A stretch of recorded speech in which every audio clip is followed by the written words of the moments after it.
Zdravo, ja sam Aleksandra i danas ćemo da pravimo tiramisu. Sada, ako neko kaže da ne zna napraviti ni jedan kolač, stvarno mu ne vjerujem. Tiramisu ne može biti lakši, svako može da ga napravi od prvog pokušaja. Sastojci koji su nam potrebni: 150 g šećera, 400 g piškota, 8 jaja, 650 g maškarpone, oko 500 ml kafe i gorki kakao za posipanje. Razdvojite bjelanca od žumanjaka i počnite da mutite žumanjce. Dodajte šećer u žumanjke i mutite dosta dugo dok ne dobije lijepu pjenastu masu. Kada ste žumanjke umutili, dodajte lagano mascarpone.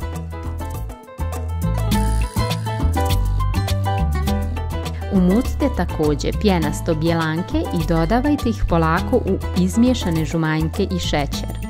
Morate biti oprezni i dodavajte polako bjelanke. Morate da ovo radite sa kašikom, a ne mikserom, jer će vam tako masa ostati pjenasta, a ne tečna. Samo da napomenem da svake sedmice imamo po jedan novi video recept i možete da se besplatno prijavite na kanal, tako će vam recepti direktno stizati na vašu stranicu. Također, ako vam se moji videi sviđaju, podijelite ih sa svojim prijateljima na Facebooku, tako ćete pomoći širenju kanala i naravno dobiti sve više jednostavnih i ukusnih recepata. Ovdje možete da vidite tepsiju u kojoj ću da pravim tiramisu. Kupila sam je nedavno i zaista je izvrsna jer se stranice otvaraju. Obično ako pravim kolač u normalnoj tepsi uvijek uništim prvi red jer ga je nemoguće lijepo izrezati i izvaditi. Ja sam obložila tepsiju sa papirom za pečenje jer ne želim da ju uništim tokom sječenja sa nožem.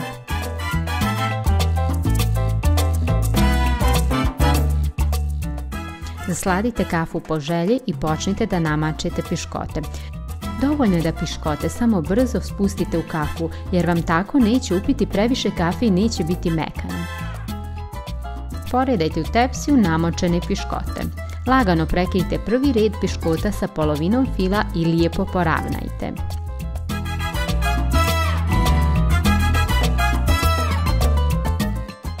Ponovite postupak još jednom.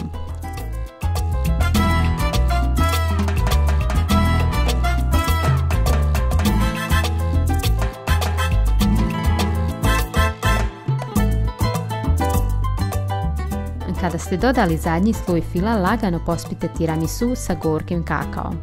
Ostavite tiramisu u frižideru preko noći.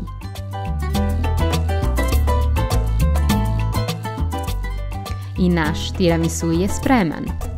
Sada ćemo lagano da otvorimo stranice i da isječemo tiramisu bez gubljenja tog prvog reda. Kao i uvijek, izgleda fantastično.